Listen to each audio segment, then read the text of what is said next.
cost 900 million? No, that's not what they're telling us this time, Mr. Speaker. This time they're telling us Bill 20 will deliver independent, clarity, transparency, accountability to local government as though it doesn't exist already. Audio problem is with the channel. So we're just going to leave this on and maybe this will get me motivated to get back with these, get back with the fuckery, right? No, 575 million? Is that what they're telling us this time? No.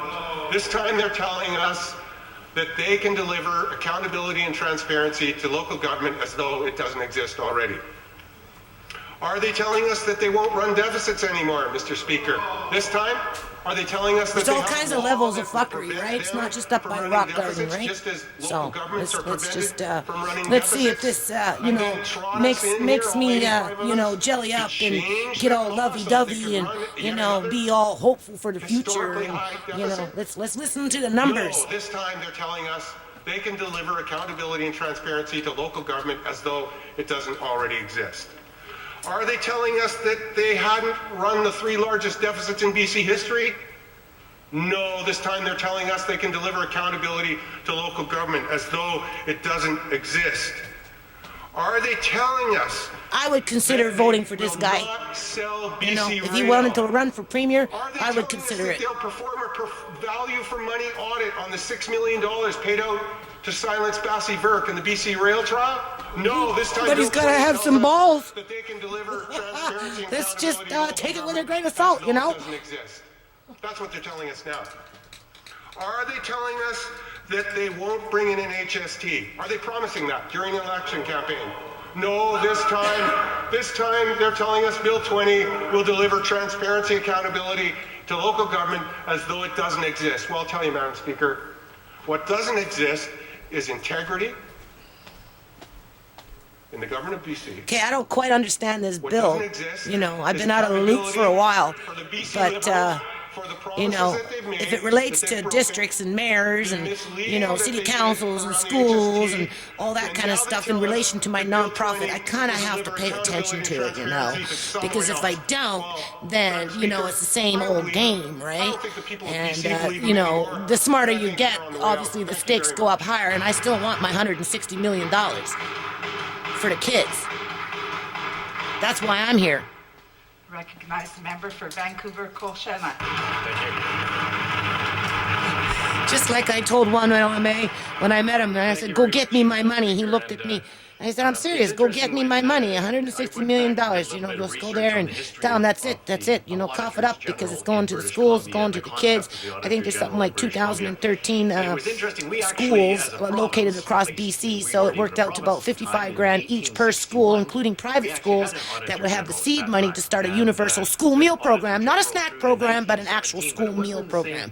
And then from there, for the schools that have the cooking facilities on site, well, we could talk about restoring them, or bringing them into a mainstream where they're the leaders of what every school should have in the future. That's why I'm here. But the Auditor General was actually in the turn of the century and in the 1860s and 1870s. Was much more, as we know, our Comptroller General's role today. But nevertheless, the title that was given at the time another was experience.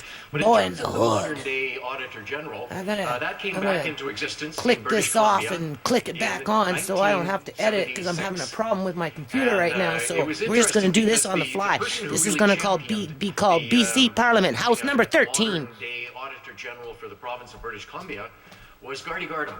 And he was first elected as a BC Liberal member of the legislature from the... now, how the heck can these guys get my blood boiling? You tell me, huh? You tell me how they're getting my blood boiling. We're at 4 minutes and 18 seconds, so we're counting, and my blood pressure is going up.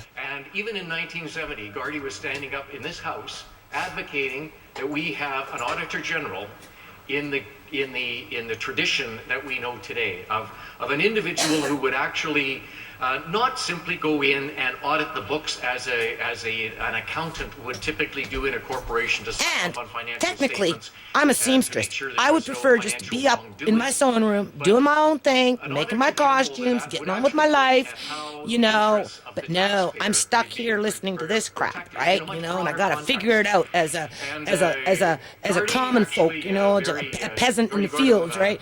You know, it's not like I'm highly that educated proposal here, so every it's year. kind of like And of scratch it course, and in scratch through the 1972, surface to it really was the try and Canadian get to hear what they're trying to do here and see what they're doing and hear what they're saying and figure it all out, you know, on the fly and, you know, and then try and catch up to them, you know, just so that you can do something good for the community because you live in a democracy, right? So, yeah. Member of this legislature.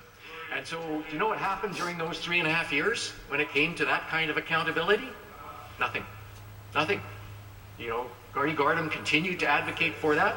Well, by the time the 1975 election came around, Gardy Gardner had become part of coalition government with the election of the social credit government in 1975.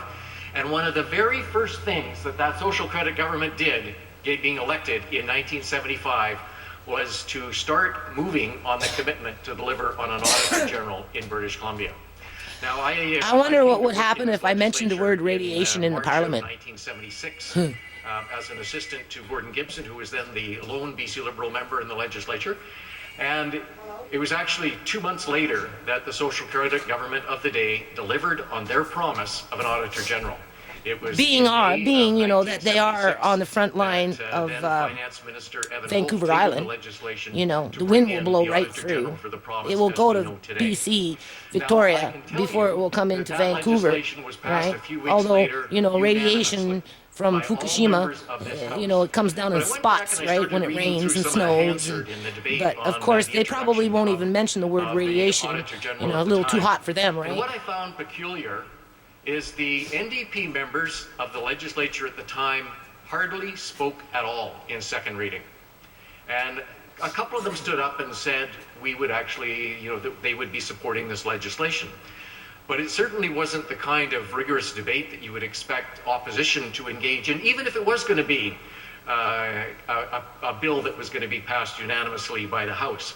But what I did find interesting, and I think sort of shows a pattern that Oh goes yeah, back that even back $160 into million, the 70s. that fellow I was Do you know what talking the to, NDP members' he was biggest actually going to concern take my was about nonprofit the introduction information of and an put it on the Auditor table. General He in said he kind of labeled 1976 himself as a in lobbyist. British I said, I don't care what you are. I don't know if They you're a were actually lobbyist or not. I said, concerned you're an that MLA. that I Auditor was General, referred to once you, appointed, accepted to see me. may You have told the me to come power back to with go the back and information look at revised. the I track did that. Now record please of do the your NDP job. government And between instead he got cold 1972 feet. and He did. And then he flipped me back to my local MLA who got cold feet and said, well, which is true, if I was to put the proposal forward, the Liberal government would just down it anyway, because you know, it's always a landslide with the Liberal government. It's what the Liberal government wants, not what the people need or what the people want.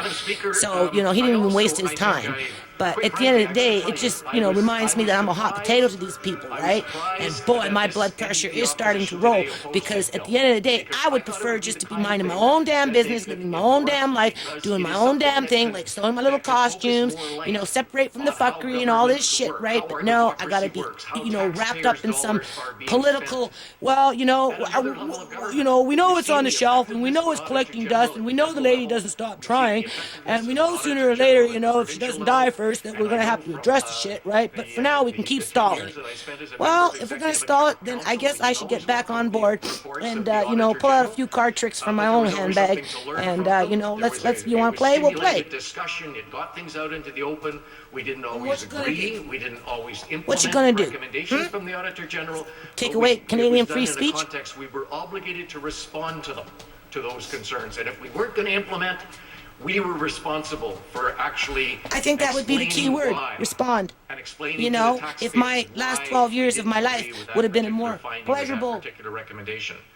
But, experience. Madam Speaker, you know, when you We look got 9 at minutes, the, 5 the seconds other here. 10 years of You know, if record that my the last NDP 12 had years as working on this government during the nonprofit would have been a more pleasurable experience sort of without having to understand be, you know, their forced reluctance with an idea that I have to endorse the choose concept sides. of an You know, choose the elite, choose the ones that are, you know, so-called respectable, and, you know, forget about the ones on the street, and, you know, forget about the homeless, and, you know, forget about the poor little children that live in complexes with bed bugs in them and cockroaches and all this shit. You know, just forget about all that. You know, just play politics with us and everything will be fine, and, you know, you'll rise to success. Well, it didn't work out like that. Now, it didn't work out like that for me, and it sure in hell didn't work out like that for them. You know, but at the end of the day, I'm still stuck with this nonprofit unless I bag it all up and take it to my fucking front yard and throw it out in the garbage can. And I can't do that. You know, it's just that sounds irresponsible on my part, right? So, you know, and what's my other option? Get back on the bandwagon, listen to the rhetoric, you know, and try and understand it at least. You know, see where the truth is, see how it benefits the things that I do and I work on, and, you know, the people I come into contact with and actually care about. You know, even if it's for a moment, if I meet you and you're a nice person and I'm feeling for you, yeah, I'm going to care about you. You know, do I care about some of these people? Well, I suppose as a politician, they're a human being, you know, and I would be, you know, respectful of that, but at the end of the day, you know, I'm tired of being a hot potato, and I'm stuck with my lot, and I guess they're stuck with me. We'll just turn this off, turn it right back on, and then I'll upload this on the fly.